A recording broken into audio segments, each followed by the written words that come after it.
Зачастую в тренажерном зале вы можете увидеть вот такой тип осанки. Смещенный таз, согнувшиеся, сутулившиеся плечи, смещенная шея. И вам говорят, нужно раскрывать грудной отдел. Например, упражнение «Бабочка».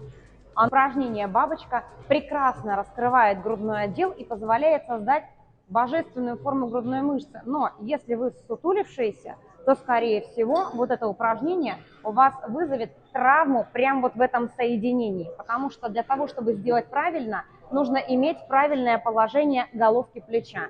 И здесь часто бывают травмы. Поэтому, если у вас вот такая вот форма, не начинайте с бабочки. Подготовьте другими упражнениями, более деликатными. Жим от груди гантели, жим от груди штанга под контролем тренера. И потом, когда вы уже почувствуете правильное положение плеча, вуаля, сели и поехали работать на полную амплитуду растяжения грудной мышцы.